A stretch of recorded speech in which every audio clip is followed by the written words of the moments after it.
오늘 우리에게 주시는 말씀, 하나님의 말씀은 누가복음 5장 27절부터 32절까지의 말씀입니다.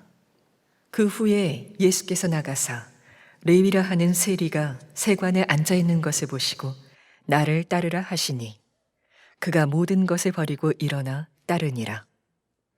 레위가 예수를 위하여 자기 집에서 큰 잔치를 하니 세리와 다른 사람이 많이 함께 앉아 있는지라.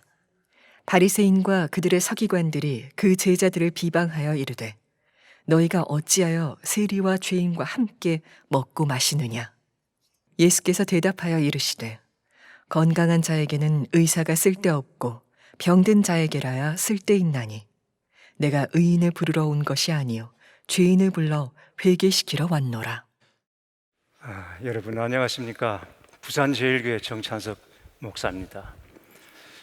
늘 보고 있어도 보고 싶다는 말이 있는 것처럼 배워도 늘 그리운 우리 목사님과 또 사모님, 이제는 낯선 분들이 대부분인 우리 목회자들과 성도님들이지만 오늘 여기서 뵙게 되니까 꼭 제 모교회 마음의 고향에 온 것처럼 기쁘게 한이 없습니다. 여러분 뵙게 돼서 반갑습니다. 제가 목회하고 있는 삼남연회는 15개 지방이 있는데요, 그 중에 필리핀 선교 지방을 제외한 14개 지방이 매년 한 차례 감독기 목회자 친선 축구 대회를 엽니다. 그러나 이름은 친선인데 막상 하다 보면 친선이 안 됩니다. 오히려 친선이 더 깨어지는 경우도 생깁니다. 경기가 과열되면 시비가 일기도 하고 심지어는 또 가볍지만 몸싸움이 일고 얼굴 붉히는 이런 일도 일어나게 됩니다. 그래 보니까 세상에서 제일 어려운 일 하나가 목회자 축구 심판인 것 같습니다. 목회자 축구 심판은 순교를 각오하고 봐야 합니다. 왜냐하면 그 운동장 안에 다 진리가 들어가 있기 때문입니다. 인, 아웃이 다 내 눈에 있습니다. 그런데 문제는 저희 지방이 만년 꼴찌팀이라는 것입니다. 시합하기 전에는 우리 발 좀 맞춰보자 그러는데 막상 들어가면 발이 안 맞습니다. 그러니 다른 지방이 저희 지방을 만나면 싸우기도 전에 거저먹는 것으로 생각을 합니다. 얼마나 속상합니까? 몇 년 전에 제가 지방 감리사가 된 다음에 마음에 다짐한 것이 하나 있습니다. 다른 건 다 몰라도 이 꼴찌의 수모는 한번 벗어보자. 그래서 훈련에 돌입했습니다. 매주 월요일 새벽 기도를 마치고 목사님들을 모아서 연습을 했습니다. 삼남연의 최강팀이 제주지방입니다. 제주지방은 저희가 만년 꼴찌팀이라면 제주지방은 한 번도 1위를 우승을 내어준 적이 없는 전통의 강호입니다. 저기는 어떻게 저렇게 공을 잘 차나 보니까 그만한 이유가 있더라고요.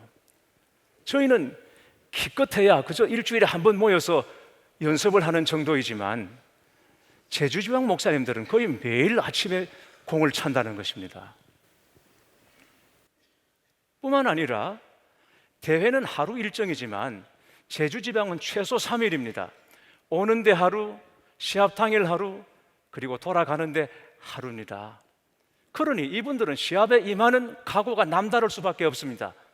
그분들이 비행기를 타고 제주 바다를 건너면서 무슨 기도를 하겠습니까? 하나님, 이번에 우승을 놓치면 우리는 살아서 이 바다를 건널 수 없습니다. 그렇게 기도하지 않겠습니까? 그런 팀을 누가 상대할 수 있습니까? 그런데 여러분, 저희 지방이 어떻게 된 줄 아십니까? 이 대목에서 여러분들이 마음의 각오를 단단히 하고 좀 들어주시기를 부탁드립니다. 놀라지 마십시오. 저희 지방이 준우승을 했습니다. 모두 깜짝 놀랐습니다. 아니, 박수까지 칠 필요는 없고 그냥 그렇다는 얘기입니다. 깜짝 놀랐습니다. 대이변이 벌어진 것입니다. 도무지 믿을 수 없는 이 현실 앞에서 혹시 이것은 말세의 징조가 아닌가? 요한계시록을 다시 연구해야 할 만큼 기적과 같은 일이 벌어진 것입니다. 더구나 그것도 삼남년의 부동의 1위인 제주 지방과 맞붙어서 1대1 팽팽한 접전을 펼치다가 게임 종료 딱 8초를 앞두고 심판의 굉장히 애매한 판정 때문에 저희가 한 골을 먹는 바람에 우승을 빼앗기고 말았습니다. 다시 말씀드리거니와 그것은 심판의 분명 석연찮은 판정 때문이었습니다.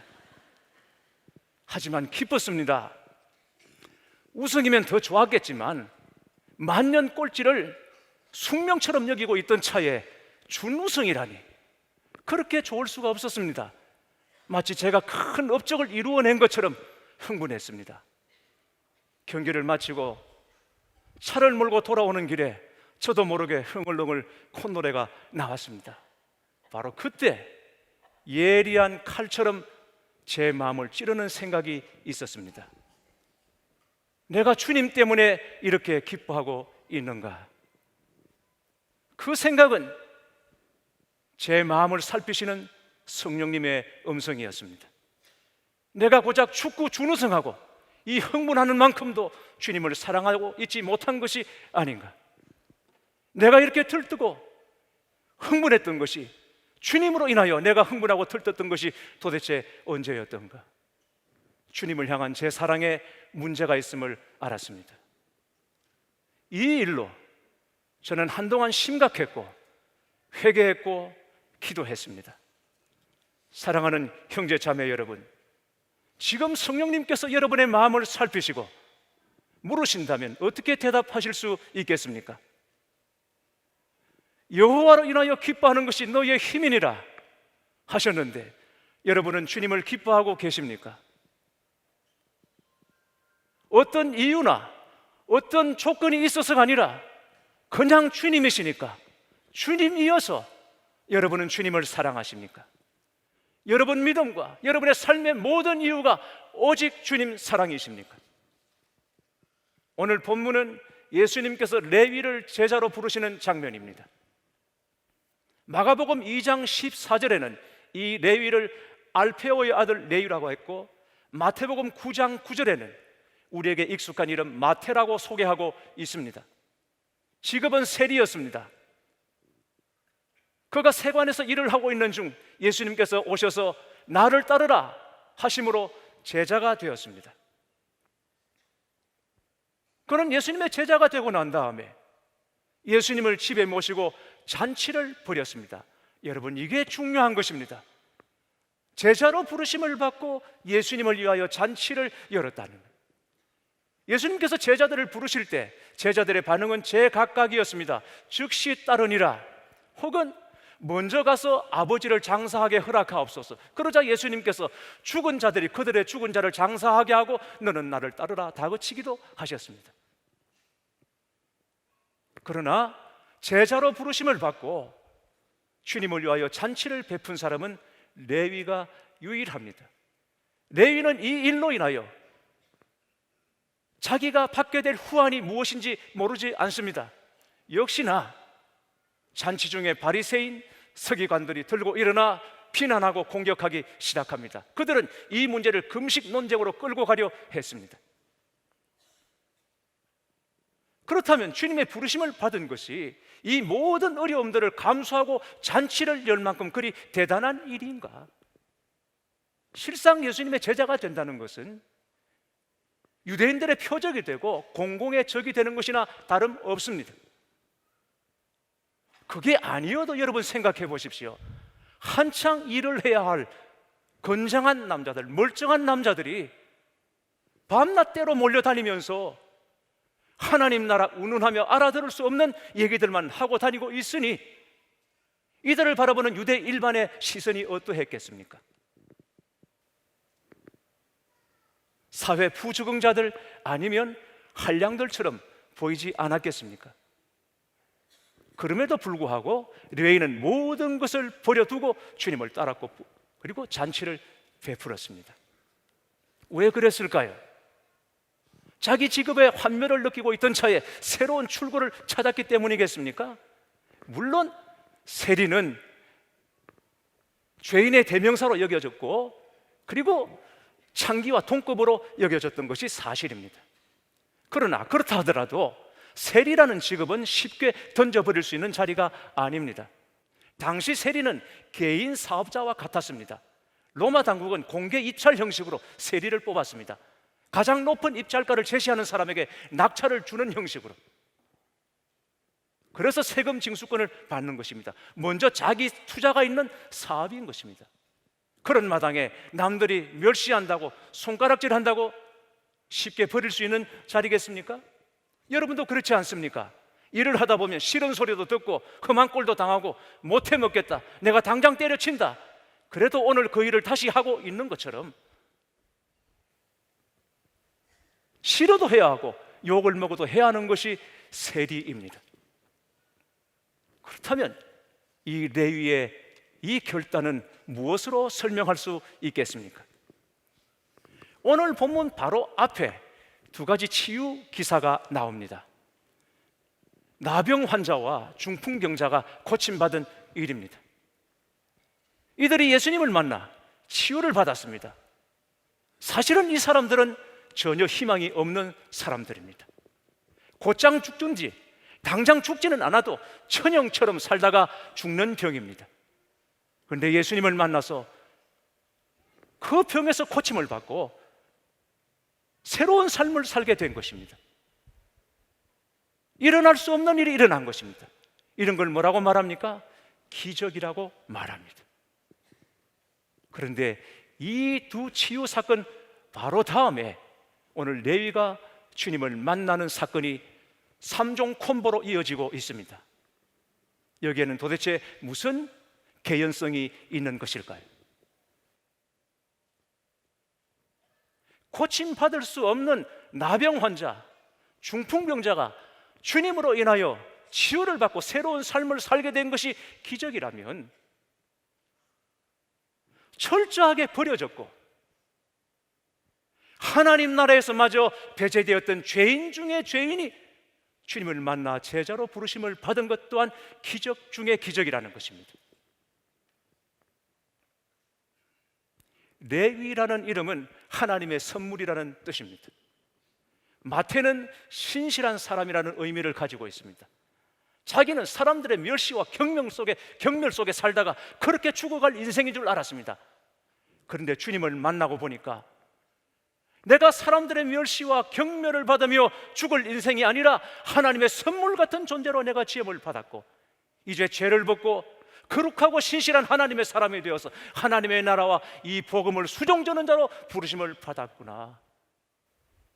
적어도 레위 입장에서는 이건 기적 중에 기적이었고 날마다 잔치를 해도 모자랄 일이었던 것입니다. 여러분은 예수 믿고 받은 복이 무엇입니까? 잘 모르시겠습니까? 어릴 때는 지옥이 이 땅속 어딘가에 있는 줄 알았습니다.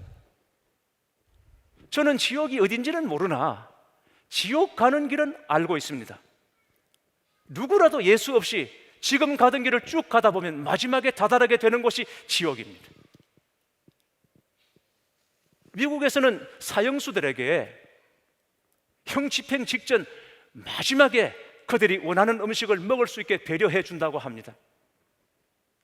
치즈를 듬뿍 넣은 햄버거나 피자나 스테이크에 그리고 아이스크림으로 후식까지 원하는 대로 먹을 수 있게 한답니다. 그러나 그거 먹으나 먹지 않으나 죽는 것은 매 한 가지입니다. 결국은 죽기 직전에 한 번 먹은 그 성찬이 그 영혼에 무슨 유익이며 도움이 되겠습니까? 결국 예수 없이 사는 것은 이와 똑같은 것입니다. 우리도 그 길에 있었습니다. 저도 그 길에 있었고 여러분도 그 길에 있었습니다.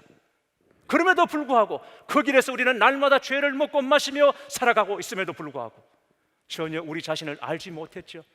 그때 주님께서 우리를 찾아오셨고 우리를 건져내셨고 구원해 주셨습니다. 오늘 주님께서 부르셔도 천국 갈 소망을 가졌으니 세상 사람 나를 부러워하지 않아도 나도 세상 부럽지 않은 것입니다. 우리가 어쩌다가 예수를 믿어서 이 복을 받게 된 것입니까, 여러분? 이게 기적이 아니라면 세상에 뭐가 기적이란 말입니까? 이것 하나만 가지고도 우리는 평생 감사, 평생 찬송입니다. 아멘이십니까? 자다가도 일어나 깜짝 놀라 기뻐해야 할 일인 것입니다. 뇌일을 제자로 부르신 예수님은 또한 저와 여러분을 제자로 불러주셨습니다. 그리고 각자 분량에 맞게 직분을 허락해 주셨습니다. 디모데전서 1장 12절에 사도 바울은 이렇게 고백합니다. 그리스도 예수 우리 주께 내가 감사함은 나를 충성되이 여겨 내게 직분을 맡기심이니. 사도 바울은 그게 감사였습니다. 직분은 교회 다니다 보니까 어쩌다 얻게 된 것이 아닙니다. 여러분이 갖고 있는 그 직분에 하나님의 계획이 있고 그 직분에 하나님의 일하심이 있는 것입니다. 그래서 직분을 받아 여러분은 기뻐하고 계시는 것입니까? 옛날 믿음의 선진들은 예수님 잘 믿으려고 애쓰다가 박해받고 고난받고 죽임을 당했습니다. 그러나 지금은 예수 잘 믿으라고 하는 것이 고난처럼 여겨지고 있습니다. 신앙생활 짐처럼 느껴지십니까? 영적으로 무력하고 지쳐 있습니까? 제발 나를 좀 그냥 내버려 두었으면 좋겠습니까? 아니면 내가 잘해야 되는데, 더 잘해야 되는데 그러지 못하는 것에 대하여 죄스럽고 마음이 눌리십니까? 또 아니면 열심히 봉사하고 헌신도 하는데 자꾸 머리가 앞서고 계산이 앞서십니까? 대학 때 제주도로 졸업여행을 갔었습니다. 둘째 날 일정이 한라산 등반이었습니다. 아침에 숙소에서 나와 대기하고 있는 전세버스를 탔습니다. 차에 올랐더니 맨 앞자리에 앉아 계시던 저희 지도 교수님께서 불쑥 제게 던지는 말씀이 오늘 정군이 1등 할 것 같아 그러시는 겁니다. 아니, 등산에 1등이 있습니까? 함께 올라갔다가 함께 내려오는 것이 산행 아닙니까? 근데 교수님께서 불쑥 의미가 없는 말씀이었습니다. 그냥 오늘 정군이 1등 할 것 같아 농담처럼 던진 말이었습니다. 그러나 1등 할 것 같다는 그 말 한마디가 제 마음에 강한 메시지가 되어서 아, 오늘 내가 1등을 해야 되는구나. 한라산 초입으로 가는 차 안에서 계속 마음에 다졌습니다. 내가 오늘 무슨 일이 있어도 1등을 하고야 말리라. 그리고는 차가 서자마자 내려서 막 달렸습니다. 평지도 달리고 오르막도 달리고 달리다 지치면 잠시 숨을 고르고 또 달렸습니다. 한라산 정상은 정말 난 코스였습니다. 돌게다 같은 그 길을 엉금엉금 숨이 멎을 것 같은 고통을 참아가면서 기어 올랐습니다. 그리고는 정상을 찍고 다시 달려 내려왔습니다. 한참을 달려 내려오다 보니까 그제야 저희 학우들이 세워라 내워라 하며 올라오고 있는 것입니다. 저는 솔직히 그들이 이해되지 않았습니다. 이해할 수 없었습니다. 사람이 산에 왔으면 1등을 해야지. 보통 한라산 아래에서 정상까지 완주를 하면 7시간 내지 8시간이 걸린다고 합니다. 저는 딱 4시간 만에 주파했습니다. 그리고는 몸져 누웠습니다. 다음날, 그 다음날 일정 하나도 함께하지 못하고 숙소에서 혼자 끙끙 앓아 눕다가 마지막 날 돌아오는 날도 회복이 안 돼서 양쪽에 부축을 받고 간신히 집으로 돌아왔습니다. 안식일을 보내는 중에 제주에서 얼마간을 지내는데 제 아내가 한라산 한번 가자고 그러는 겁니다. 그런 소리 함부로 하는 거 아니라고 말했습니다. 여러분, 저는 분명히 말씀드립니다. 한라산을 다녀왔습니다. 백록담도 다녀왔습니다. 그러나 한라산이 어떻게 생겼는지, 백록담이 어떻게 생겼는지 전혀 모릅니다. 왜? 찍고만 왔으니까. 왜? 1등을 해야 되니까요.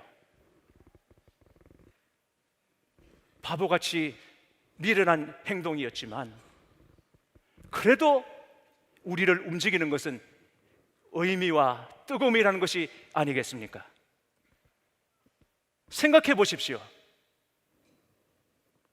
여러분이 가장 순수하게 뜨겁게 충성하고 헌신하고 순종했던 때가 언제였습니까?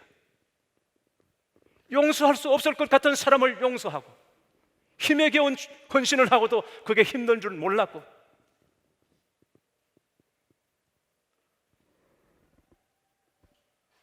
사람으로부터 상황으로부터 꿈에 시달리고 조롱받고 조소받는 가운데서도 그래도 우리가 넘어지지 않으려고 주의 이름을 불렀던 때가 언제였습니까?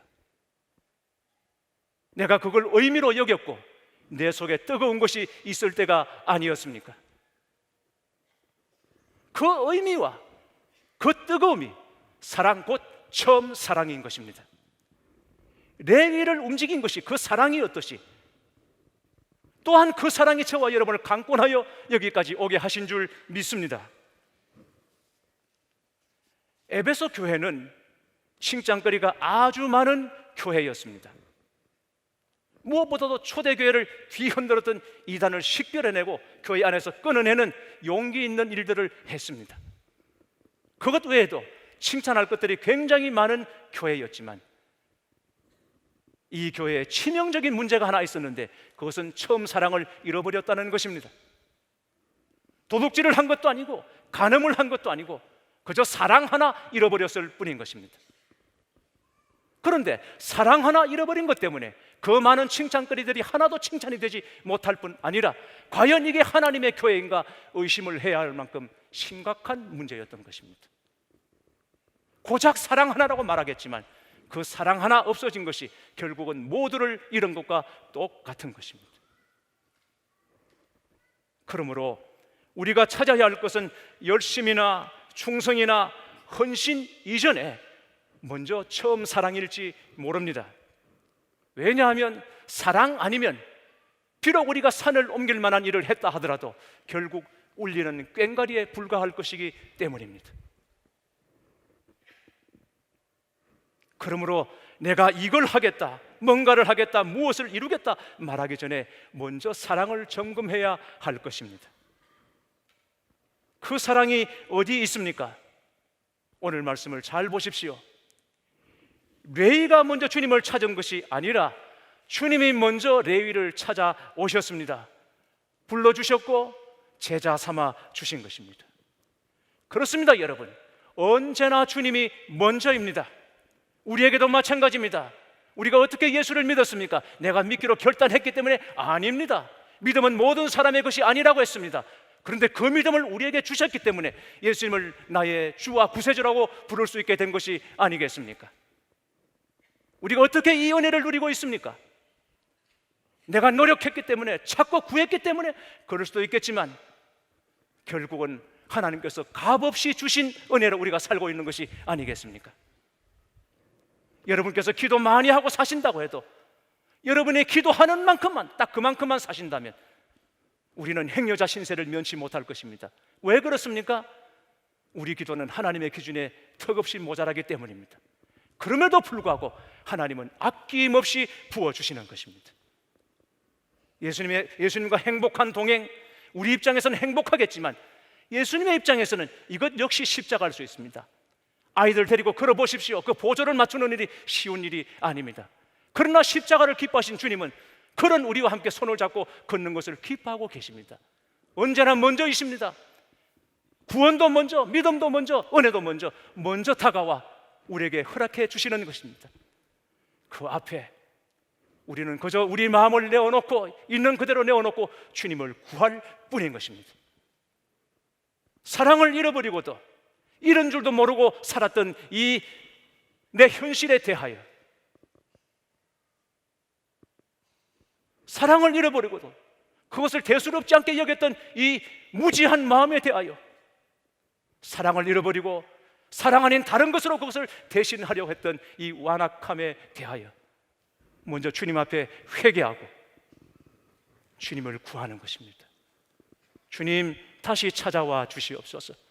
저를 다시 만나 주시고 주의 의로운 오른손으로 나를 이끌어 주셔서 처음 살한 그 뜨거운 감격으로 살아가게 하옵소서라고 기도할 뿐인 것입니다.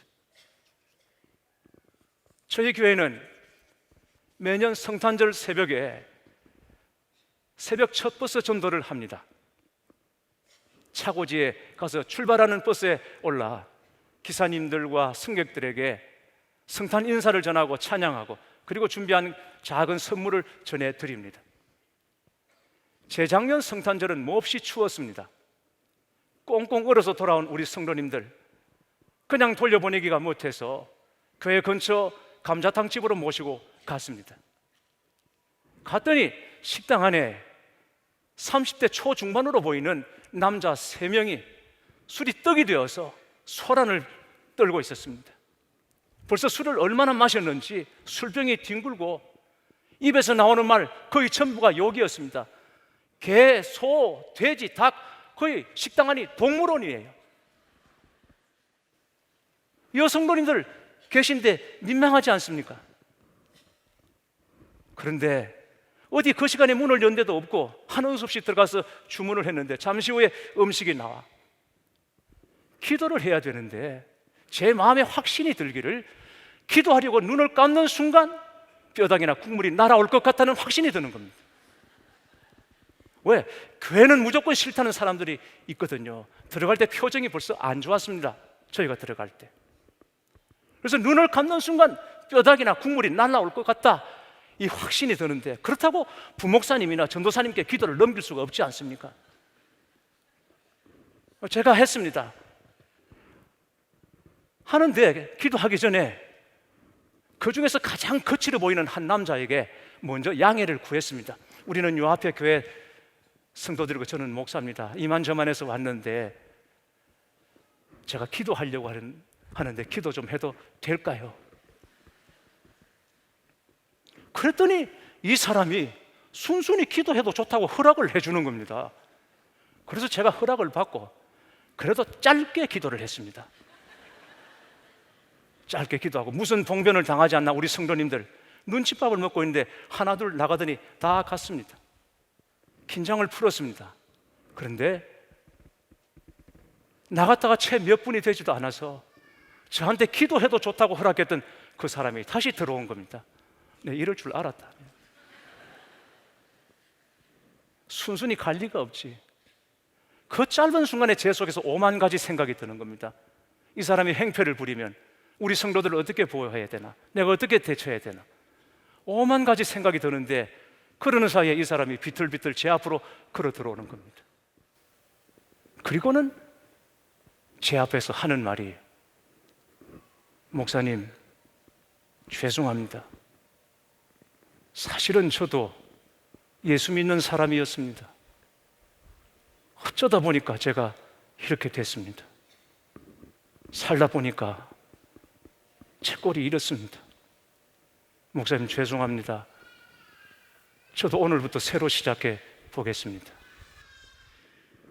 물론 이렇게 정확하게 또박또박한 딕션은 아니었습니다. 제가 여러분께 지금 통변을 해드리고 있는 겁니다.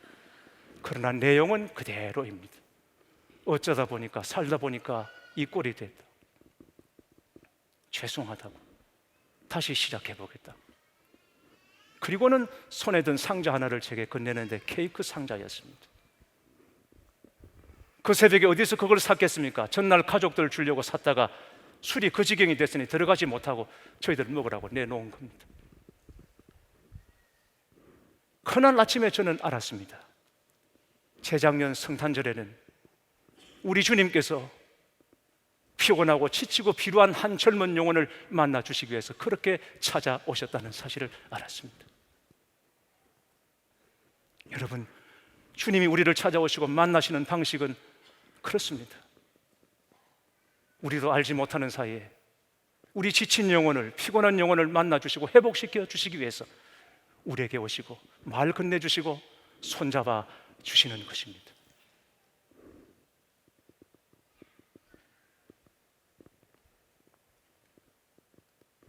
너무나 가까이 계신 주님, 우리가 너무나 가까이 계시고, 아니 우리 안에 계신 주님, 그 주님을 알아차리는 것이 은혜요, 회복이요, 부흥이 아니겠습니까? 그 은혜가 여러분에게 있으시기를 바랍니다. 저는 이제 안식월을 마무리할 즈음에 있습니다. 무더위에 고생하시는 분들께 죄송하기 그지없는 말씀이지만 안식이 이렇게 힘든 줄 몰랐습니다. 너무너무 힘듭니다. 안식을 중에 몸살을 몇 번 했는지 모릅니다. 아, 이래서 백수가 과로에 쓰러지는구나 하는 것도 알았습니다. 마음의 부담이 참 큽니다. 아마 저희 교회에서는 제가 완전히 새로운 사람이 되어서 나타나기를 아마 기대하고 있을지도 모르겠습니다. 그러나 기도하는 중에 깨달은 것이 있습니다. 제가 능력의 종이 되어서 다시 교회에 복귀하는 것보다도 처음 사랑을 가지고 돌아가는 것이 진짜라는 것을 알았습니다. 12년 전 5월 마지막 주 선한목자교회 사임하고 6월 첫 주 두렵고 떨리는 마음으로 부산 제일교회 담임으로 부임했을 그때 그 마음을 가지고 어찌할 바를 몰라 오직 주님만 바라고 주님만 의지할 수밖에 없었던 그때 그 마음을 가지고 다시 교회로 돌아가는 것이 진짜라고 믿습니다. 사랑하는 형제 자매 여러분, 여러분도 부디 다시 주님을 만나시고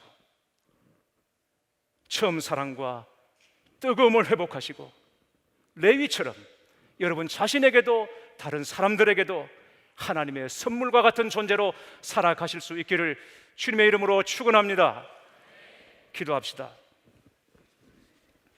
하나님 아버지, 심령의 불을 끄트리고 처음 사랑을 잃은 채 뜨거움 없이 생기 없이 기쁨 없이 살지 않게 해 주시옵소서.